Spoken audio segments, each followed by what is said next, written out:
Hey, family, what's up? Welcome to the African Ancestry Experience, where we discuss what it means to help transform the way Black people view themselves and Africa. As you know, February is a historic month for many reasons. Not only is Black History Month, but it's also our anniversary month. We're celebrating our 20th year as the pioneers of genetic ancestry tracing for Black people around the world.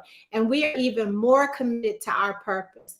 We spent the past 20 years helping Black folks embrace Africa through DNA, through travel, and education. So basically, we are Black history.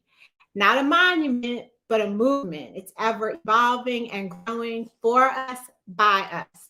Now, fam, I know we can all agree that it's important to know our history. So tonight we have some very special guests like us are committed to doing ancestors work. You don't want to miss this, so stay tuned because I want to know ya. I wanna know ya, Cameroon, Guinea-Bissau, Sierra Leone, gotta let me show ya, Nigeria, Bioko Island, Liberia. The African Ancestry Experience is all about sharing identity-focused conversations with the African diaspora.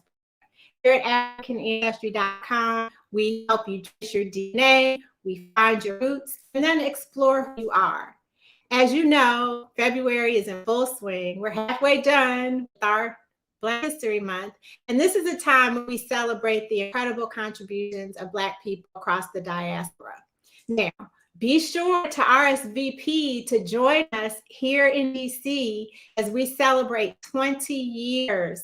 I can't say that enough. 20 years. Do I look like I've been in business 20 years? Oh my goodness. Reconnecting the Africa and the diaspora.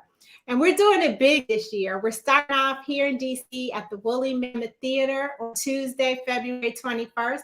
That's our actual anniversary, in case you're wondering why we're partying on a Tuesday.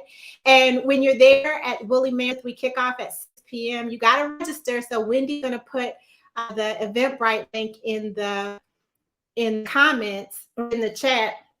But you also have the chance to enter the Embrace Africa sweepstakes. We're giving away a free trip to Africa this year, you all. So all y'all who've been asking me to take you to Africa, join the sweepstakes. You can come along. I'm so happy to see all of you all here. Shout out to everybody who's in the comments. We have some new guests, so we want to make sure that you guys show them how engaged and interested you are. All my people are here tonight. I love it. I love it. Thank y'all for being here. Listen, so if you've taken the test, you get to come. Your cousins will be there from all the different countries. If you haven't found your roots yet, come on through. You can learn more, get to meet our team and special guests. We're going to be doing some reveals. You can grab a test kit at a special price. We got a new t-shirt, all kind of DJ, you name it, we're doing it.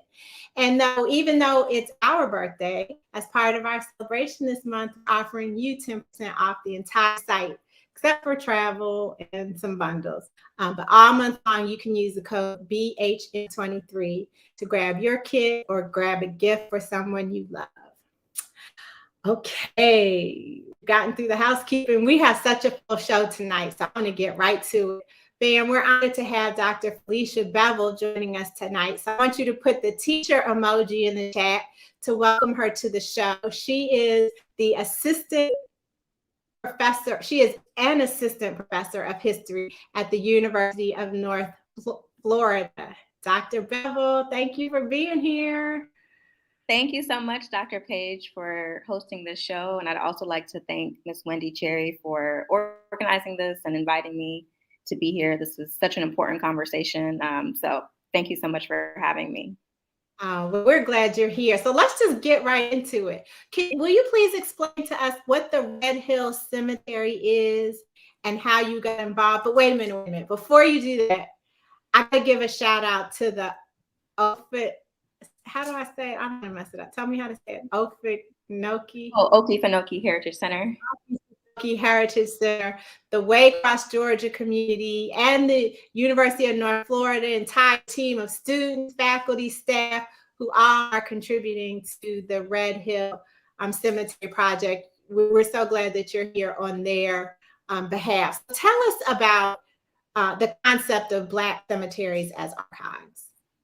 Yes. So first, to give you a little bit of a snapshot of what the project entails. So this is an ongoing project that's been um, in the works for several years. It's a collaboration between the Okefenokee Heritage Center in Waycross, Georgia, and the University of North Florida, where I'm currently an assistant professor of history. And it's really an interdisciplinary and multi-institutional project. It's a cross of research and other efforts by folks in the history department, archaeology.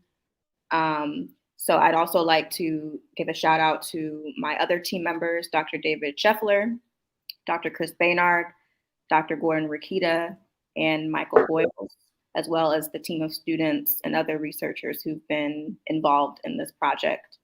So it's really an effort to not only recover the cemetery itself, which has been witness to years of vandalism and neglect. And the Okefenokee Heritage Center is really more involved on that side of things, right? That they are taking ownership of the cemetery and trying to actually physically revitalize it to its former state. At the University of North Florida, we're sort of more focused on the historical narrative aspect. And so we're trying to document the history of those who are buried at Red Hill and their descendants. And so it's really a project about really thinking through the importance of space, particularly public space for Black folks. And when we think about this, we really have to go back to the 19th century and think about the ways in which African Americans and other persons within the African diaspora, both here and abroad, began to use public space to celebrate Black history. And these were what were known as emancipation celebrations. And we can even trace Juneteenth celebrations that we still have today within this long history of Black folks using public space to agitate, educate, and congregate. And so we can understand Black cemeteries both as a space of celebrating Black life, but also of mourning, and the ways in which cemeteries fit into that long history of race and space, right, of competing narratives. And this is a really important subject to talk about, especially within ongoing efforts to take down Confederate monuments, right? Not only in the South, but all over the country, right? That you have these competing narratives, one where, Black folks are understood as less than, right? Or as the sort of faithful slave narrative that we often see attached to Confederate narratives, or at least narratives that celebrate the Confederacy. But on the other hand, and sometimes you have in a city, on one end of the street, a Confederate statue, and then on another end of the street, a Black cemetery that experiences vandalism and neglect. We have a very different history, a history of Black resilience, a history of Black survival in the wake of various forms of white supremacist violence and policies. And so that's why space is so important. And that's why Black cemeteries are so important, because it really is a site of resistance. And the efforts that the Okefenokee Heritage Center are doing now to recover and revitalize the cemetery is an act of resistance. It's an act of resistance to decades and centuries, right, of various forms of racial violence that still reverberate in the present. And so the Black cemetery is a really important archive to think through Black resistance. I just want to say, well, I'm in New York. I'm traveling, and so I'm on sketchy Wi-Fi. So if you see me going in and out, I know a couple of people have commented. It's completely out of my control. And if I disappear, Winnie's going to have my back because she's a Oubre producer. So what are some of what have been maybe one or two of the most interesting things that you found at the site that tell our story? Because not all of the whole story is not negativity. Part of it is where we place our ancestors, we honor our family lineages. What kind of things have you found? Yes. So one of the most important things that I found is really the sort of intergenerational work and activism that has come out of these efforts to revitalize and recover the cemetery.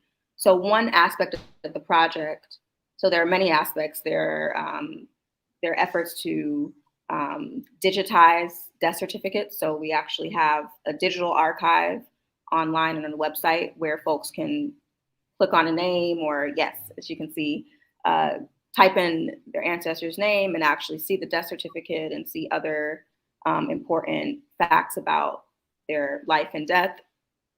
There are efforts to, like I said, actually recover the cemetery itself.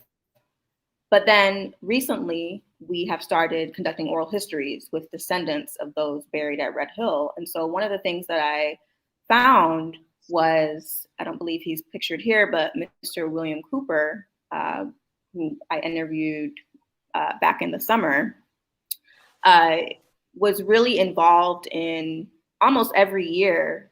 He and I believe his uncle would go out to the cemetery and clean up the garbage and try and prevent some of the vandalism. And so just to think about the ways that local Black residents and of course descendants of folks buried at Red Hill are engaging in these efforts themselves, right? It's not just the center, but it's also everyday folks who are really understanding the importance of this space and making an effort to do something about it. And so I think that just is a great illustration of the way in which everyday people, right, folks that we never hear about, you know, when we think about the long Black freedom struggle, but also the civil rights movement, the post-World War II civil rights movement, it really is everyday people, right? The kind of small actions that have made up larger movements. And so even just the action of Mr. William Cooper doing that, right, with his uncle, going every year to clean up the cemetery is one small act of resistance among many. And so I saw that time and time again throughout the interviews that we've conducted so far, these small acts of resistance by local community members and descendants. Something else that I found that was interesting was just the connections between some of the descendants that we interviewed. And this really was because of the different spaces, right? Going back to this theme of race and space, the different spaces that emerged from the interviews as important, whether it was various Black churches or schools, neighborhoods, right? We had certain descendants realize that they knew each other or they knew someone in their families, right? And so it just illustrates, again, the importance of Black community spaces. And in Waycross, historically, Oak Street was an important sort of Black business district. And several of the descendants whom we interviewed had Ancestor, had family members who owned businesses, right? Salons or movie theaters on Oak Street. And so it really just illustrates the importance of Black public space, but then also these small acts of resistance that we all can do, right? As we continue to fight against various forms of racist practices and policies. And so this project really illuminates different levels of resistance. I think it's interesting to think of the cemetery as this space that is almost like a backdrop, for lack of a better way to say it, of all of this other stuff that goes on. Everything that you're mentioning, we think about, or it's not unfamiliar. You know, what you're talking about is not unfamiliar, but never have we really probably thought about it in the context of a cemetery and how the cemetery ties those things together or brings people together. Right. Yeah. Wow. Yeah. So what about this? I understand that you guys at UNF took a trip to the site to map specific grave site locations. And that really speaks to me because was on a family reunion one year. A cousin and I set out to find our family's members in a cemetery, and we couldn't even find the cemetery. And then once we thought we found the cemetery, we couldn't find the markers. So this is not easy work at all. No, it's not. And it really is in part because of a foundation grant that we received from the university to do this work, because it requires very expensive equipment. And that side of the thing, that's sort of more within the archaeology department. But doing the ground penetrating work to really try and discover some of the graves that are not as visible. Now, there are some graves that you can clearly see, and fortunately they have not been vandalized, but then there are others that have clearly been vandalized, or there are no names, right, on the gravesite. And so the equipment that we were able to purchase because of that grant really has helped us build this digital map. And that's something else that you can see on the website, that we've begun to create a digital map of the cemetery itself, a virtual map. Wow. So you could go in and see, it's still in the works, but so you can go in and see where your specific ancestor is buried, and then hopefully actually go and visit the physical site. So yes, it definitely is very intense and expensive work. And so we're really grateful to have received that grant to do this, and to, of course, work with the Heritage Center. Dr. Bevel, I just want to get personal for a moment, if you don't mind. I did an interview earlier today, and she got personal with me, so I'm going to get personal with you. How do you feel doing this work? Because this is very heavy content. Like, it's just every way you've described it, there's nothing light about it. It's very heavy in terms of the circumstances that put us in these cemeteries often, the circumstances that lead to the cemeteries being vandalized, or, the white cemeteries being well kept and our cemeteries not being well kept, talking to the people. How do you feel doing this work? Yeah, that's such a great question. It's both an honor to do this work, and it's hard. It's emotionally hard. And this is something that I often talk to my students about in the classroom, right? What is the emotional labor of encountering difficult histories? And I actually had a course called Blackness in Archives, where the students were working on the project. And some of them uncovered several examples of those buried at the cemetery perhaps having been lynched. And so that, of course, requires a very extensive conversation, right? Not just understanding the history of lynching and other forms of racial violence, but how do we in the present engage with this, right? What is that emotional toll that it has on us depending on our various intersectional identities? And so that's something that I talk a lot about in the classroom, the difficulty of doing this type of work. And, it's, give my own research topic, I'll be in the archives looking at blackface minstrel photographs for hours, right? And you kind of have to do these sort of mental gymnastics to just get yourself through that particular session, or particular conversation. So I think it's really important that we continue to have these conversations about the emotional labor, right? There's the intellectual labor, but then there's also an emotional labor of doing this work. And so my students, saw that firsthand. And so I was glad that we were able to have that discussion. So to answer your question, it's both an honor, but it's also hard to do this. But it's important, especially right now. I understand. I think it's making me think, Wendy, that we should do a show where we talk to people like Dr. Bevel and some of the other sisters that we've interviewed about the importance of rest. And there's a sister down in Birmingham who's studying lynching. Like I feel like there's a space for us to come together and kind of discuss ways of how we can manage this, because you can talk to your students and talking about it, but there's got to be some ways too that we as women, as human beings, as earthlings, as Dr. Nikki Giovanni calls us, can manage this work. I really appreciate you. The comments have been incredible. Diane Thornton said, God bless you for doing this work. And I second that. God bless you. May the ancestors bless you. We need you doing this, and I wish we could talk longer, but we have so many incredible people on here to talk to. But thank you so much, Dr. Bevel, for your commitment to ensuring that our ancestors' voices are heard and that they're honored. And we honor you for doing the work. Thank you so much. Again, thank you so much for having this discussion. And it's an honor for me. I feel honored to do this and to. We'll definitely have you back. Thank you. Thank you.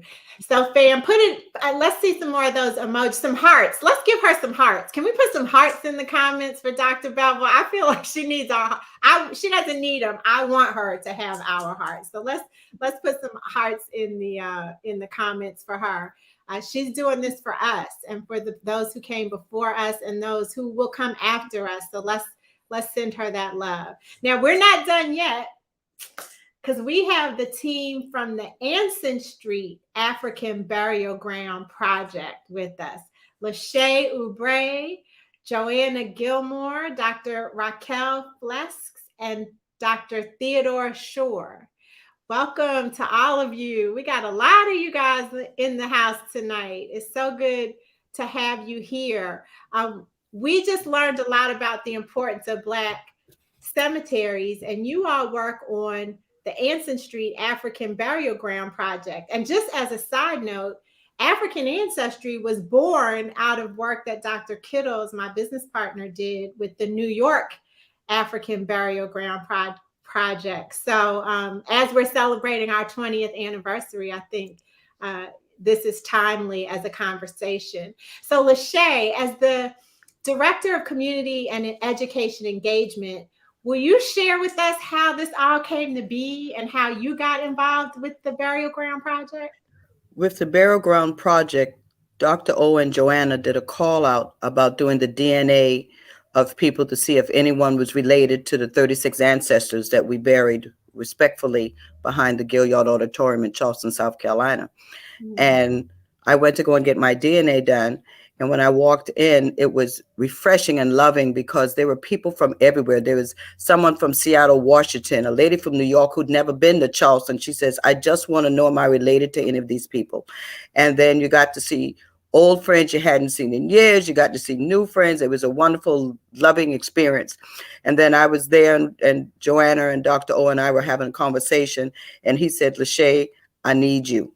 And I said, I'm here. And when Baba calls you, then you know that you're blessed. And we call Dr. Ade Baba. Nice, nice. Now, how have the other community members received being included in this project? Well, the community has really embraced this entire project. They've embraced the entire process about reburying of our ancestors, protecting our ancestral burial grounds, cleaning up burial grounds that are forgotten, honoring those who don't have family members that are taking care of where they live and where they've gone to pass on. Mm-hmm. And it has become a really community outreach, but it's become an outreach around the world. It's not just Charleston, it's New York, it's everywhere.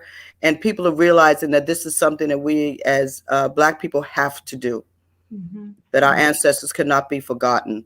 We're the caretakers of the ancestors. Yes. And their story tells our history, and that from them, they are us. Mm-hmm. And without them, there would be no us. So it is our moral responsibility to do exactly what we're doing, is making sure that the grounds are protected and their stories are told. So Joanna, how did you get involved in this project? Well, I moved to Charleston from the UK in 2015 with a background in archaeology and experience working in the Caribbean and with blacksmithing, actually, recreating a blacksmith shop, and met Dr. O through the process of learning about his ancestors who were blacksmiths. His grandfather was master blacksmith Philip Simmons, who was nationally known for his ironwork, which can be seen throughout Charleston. And we got talking about preserving the blacksmith shop initially, but then Dr. O talked more and more about his family history. He discovered that his ancestors were buried on Daniel Island in a burial ground that wasn't accessible. It was kind of hidden away, overgrown, and he wanted to do something about that. And so he established an organization, the Gullah Society, focused on preserving African American burial grounds in the Charleston area. And I couldn't resist working with him for this it was a privilege to work with him. He was a fascinating man who had really transformed himself through his life. He'd learned to be a blacksmith with his granddad, but then went on to be a cultural anthropologist and studied his ancestors in Africa and their blacksmithing traditions. And then that led him into kind of thinking about the burial grounds. And so we started working together, documenting the burial grounds, and that led into the project that has taken up all of our time over the last 2 years. Well, let's go to you, Dr. Schurr. What was your path to this project? To add a few details to what's been said, the ancestors were discovered in 2013 during the excavation or expansion of the Gilliard Center Cultural Center in downtown Charleston. And the discovery of those 36 or 37 burials, one of which not containing an individual, led to their disinterment and protection in the archaeological firm protected by the city. And then the initiation of their study osteologically to begin to learn who they were. But the city wanted to find some way of beginning to rebury and honor them, and contacted Dr. O and Joanna Gilmore. And with the possibility of a support for doing DNA work, they reached out to National Geographic as a possible source of funding for this research. The person who runs the grants office at National Geographic was my former postdoc. And so he knew about our work and knew about the work of Dr. Fleskes also. And so he put us in contact with Joanna Gilmore and Dr. O, and we hit it off and right immediately, and decided that we wanted to plan how to do this work, do ancient DNA research, study the DNA out of the bones of the ancestors, which the community supported. And that just led us down this path that we're on now, and influenced much of what we've done to this point, from honoring them in our research, honoring them in the reburial, honoring them with the memorial that we'll talk about at the end, and just allowing us to do work to honor the ancestors and to better understand African ancestry than we would have been able to possibly have done any other kind of way. It's just a remarkable project, and its success is attributable to all the persons who are on screen here, as well as Dr. O. Dr. Fleskes, I'm supposed to ask you something, but I want to ask you this question.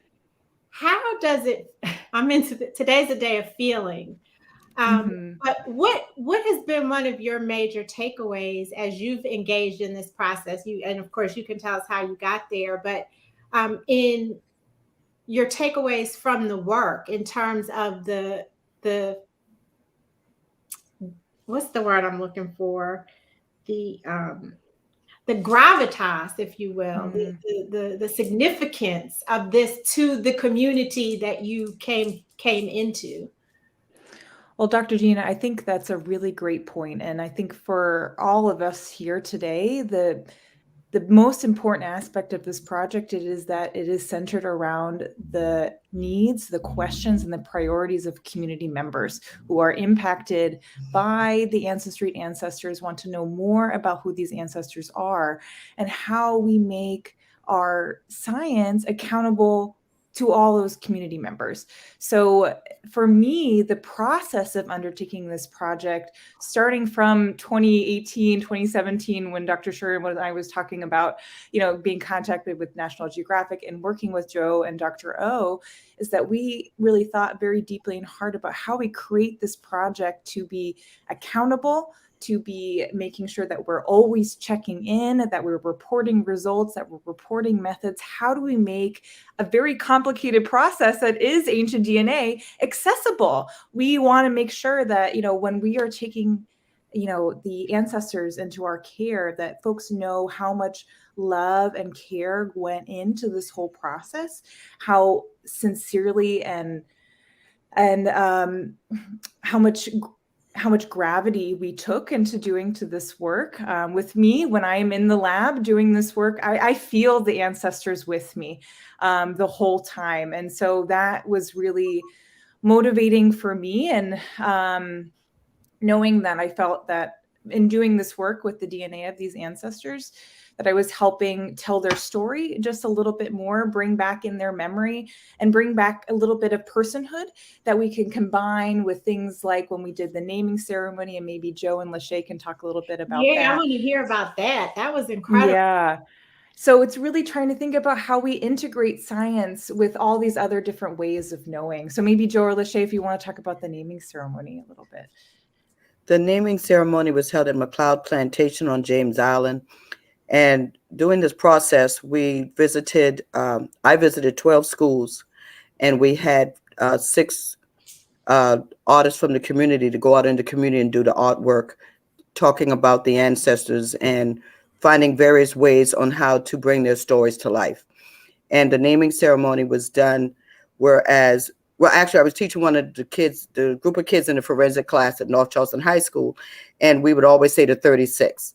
And she says, they don't have any names. And we said, no, they do not. We don't have that information. She said, well, can we name them? So we went back to the team and we said, yes, out of the mouths of babes comes knowledge.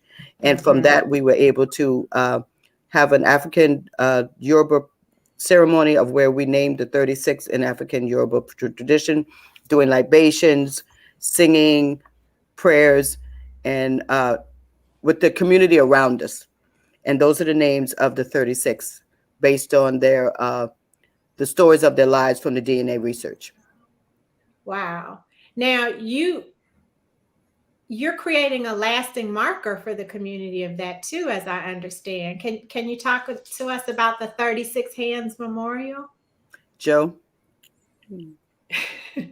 Yes, so thank you for asking this question. We're very excited about it. It's kind of during the memorialization process, which was about 2 years leading up to the reinterment of the ancestors, we started to have conversations about how do we want to change the public space in Charleston and change conversations about the presence of Africans here in Charleston, because so many cemeteries can no longer be seen in that urban context.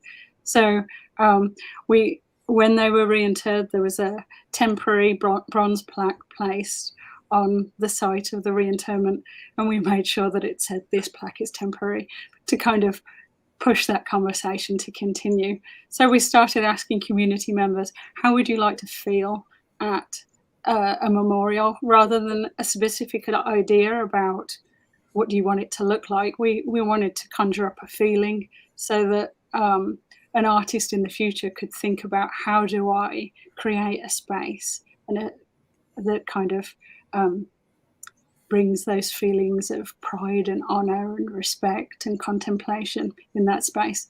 So in the last year, an artist has been selected. Stephen Hayes is an African-American artist in North Carolina, and he's designed a design with 36 pairs of hands around a bowl that's kind of using traditional African techniques, like an earthen formed bowl.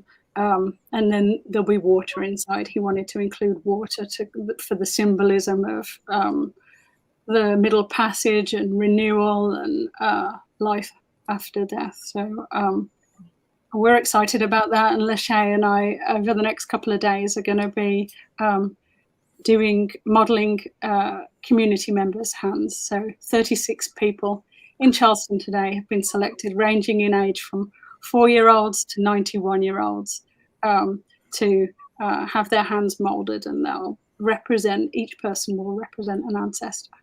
So can we talk about that for a second? So were the remains of the ancestor, did they range in age like that? Yes. Oh, wow. There's actually a few infants, sadly, in the burial, but we thought we're not going to do any infants' hands. We're going to start with 4 years old and go to 91. It'll be Thursday, Friday, and Saturday at the Gibbs Museum. And the artists, we sent out invitations, and 125 people responded. And based on the demographics of the 36, the age, sex of the 36, and some questions that we asked, people were chosen to be the hands of the 36 from Charleston County, of every walk of life, from one end of Charleston to the other, so that the entire community is involved in this, and that we're embracing all of Charleston. And, you know, we've dealt with gentrification and having to move from our homes. So people who might have lived in Charleston Prosper, as they used to call it in our day, they now might live somewhere else in Charleston. But we wanted to make sure that all of the community was involved in this. And we're very excited to be doing this starting tomorrow.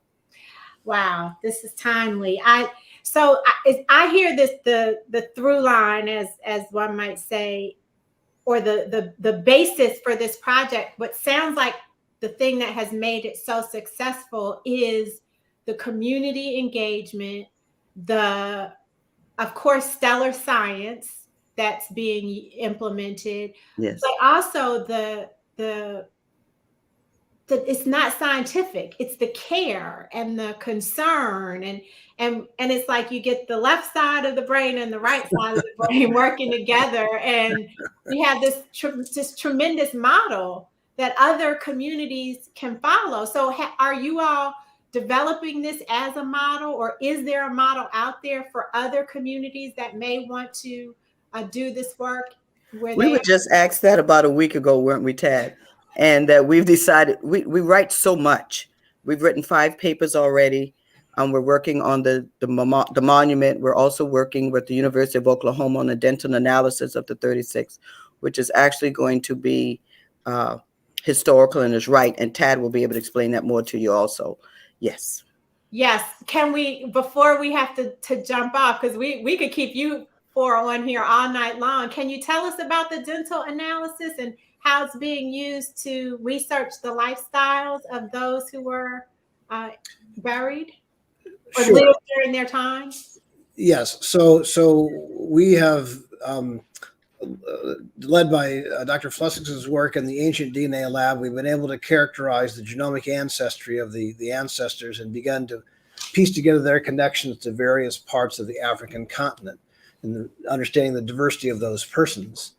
And in addition, we realized we had the possibility of taking dental calculus, the plaque on your teeth that accumulates, that has solidified, and be able to do a different kind of DNA analysis, this being with the bacteria that normally reflects aspects of diet, health, potentially of periodontal disease, other things of this kind, that we can relate to aspects of their lived experience, what they ate, maybe what, if they had cavities, the kind of pain they might have suffered from periodontal disease, whether, you know, and combined with isotopic analysis, the chemicals in your teeth that you accumulate when you're born and also when you die, we may be able to actually figure out the diet, the type of things that they were actually eating, based on the plants and animals that's reflected in those kinds of mineral and chemical deposits. So this is a whole different dimension of trying to understand the ancestors' lives, not just their ancestry, but in fact other ways in which the lived experience, their embodied experience, which is not really approachable in any other kind of way, especially for persons who are living in the 18th century. Wow. Well, so then there's the whole science part of this. You all, I want to do like a 10 phenomenal series on this. I really hope that as you're going into these schools, Lachey, that it's also encouraging our kids to become scientists, because just imagine how much deeper this can go when you have people who look like the people who are interred or buried doing the work. Like that just adds a whole additional layer to this already. But the questions that the children ask, once they hear the story, the question they ask is so deep and so heartfelt that, anytime the children ask us of something, that is what we do. Yeah. I want to thank you all. I mean, obviously, I believe this is important work. I feel like you all are kindred spirits in some way to the work that we're doing.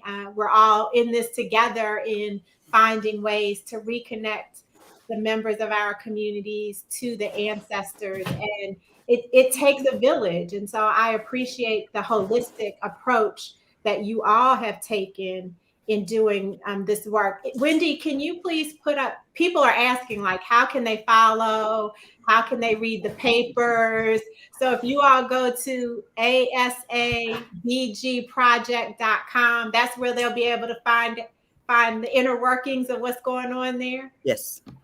And all of our papers have been published, are publicly accessible on the website, as well as blog posts, news articles. It's a great way to keep in touch with what we're doing. Wow. Yeah, this is incredible. Everybody, listen, I've been trying to think of the emoji. I think some prayer hands emojis would be good because I am grateful. And I think I've heard I've seen in the comments that you all are grateful too. For the work. People are saying, thank you all so much for this work. People are saying, grateful here. This is incredible. So we want you to know that the African Ancestry Experience family is behind you and that we appreciate the commitment that you're making to restore the greatness of our ancestors. Thank you so very much for sharing your time with us tonight. Thank you. Thank you. Woo, I'm energized and kind of like overwhelmed and energized at the same time. But thank you so much for being here. You're creating good work for us. Now, family, don't forget, don't think we've forgotten. We still are going to give away our swag to the first person to answer one of our Fact or Whack questions. So the first person to answer correctly is going to get our silver journal. So, we used to do it where the first person to join the broadcast gets it, but now we're doing the first person to get the Fact or Whack. And this one, woo, Wendy, you dug into the archives for this one. I was sitting here earlier tearing up a little bit from the memories. So,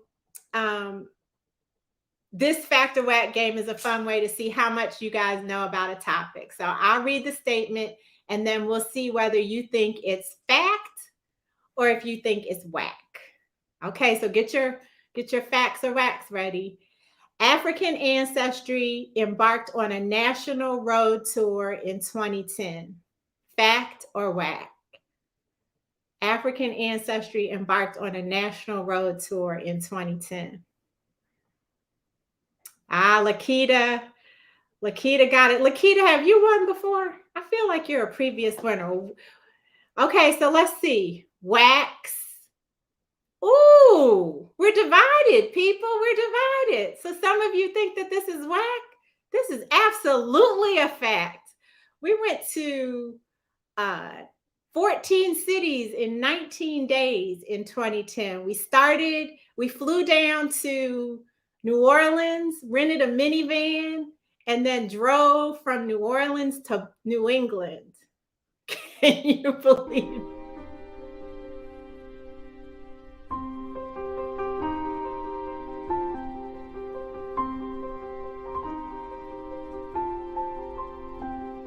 Now, there's another group that you share ancestry with, also on the west coast of Africa. And those people are known as those who resist. Does that fit? That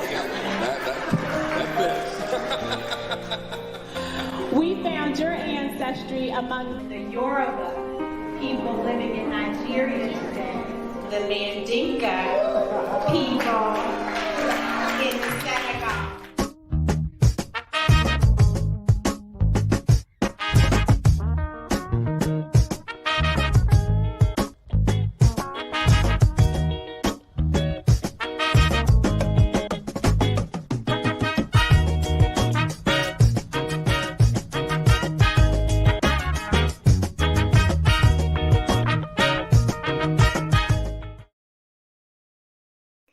So the movement continues. Go check out the full video on YouTube if you want to see all the different ways that each city impacted my hairdo. We had a great time, though. It was definitely a movement. Alfreda, congratulations. You won the Silver Journal. So please make sure you send us your mailing address to info@africanancestry.com. Please don't forget to like, share, and subscribe. Most importantly, turn on the notifications so you won't miss a single episode of the African Ancestry Experience.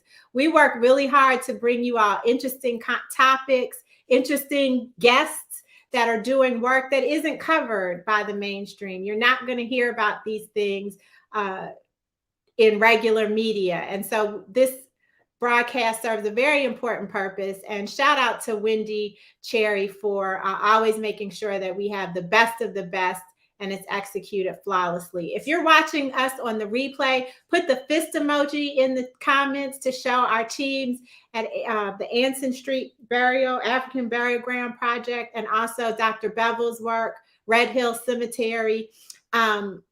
The AAFRs are back next week. We're going to be launching you can see the dates now at africanancestry.com/travel. We're going to Cameroon. We're going to Gabon. We're going to Senegal. We're going to Ghana. We're going to Sierra Leone. Where are y'all coming with us? Which ones y'all going to come on? We got 6 trips this year for you all to join us. So I hope to see and meet you all in person on some of these trips. DMV, don't forget, you're invited to join us at the Woolly Mammoth Theater. If you can't get a ticket, if you don't live in the DMV, we're going to broadcast it. We're going to stream the program live on YouTube. So stay tuned to our social media, our email list, so that you can get those details. And then, of course, don't forget that we have the BHM23 code so that you can save 10% on anything on our site all week, all month long. So thank you so much for being here with us. Everybody, all of y'all. I can't even go through the names. I'm so glad to have you here, and I'm so happy to see you every week. We'll be back next week sharing the highlights from our 20th anniversary celebration. Until we meet again, everybody, may you be happy, may you be healthy, and may you be whole. Have a very good evening. I wanna know ya, Cameroon, Guinea-Bissau, Sierra Leone, gotta let me show ya, Nigeria.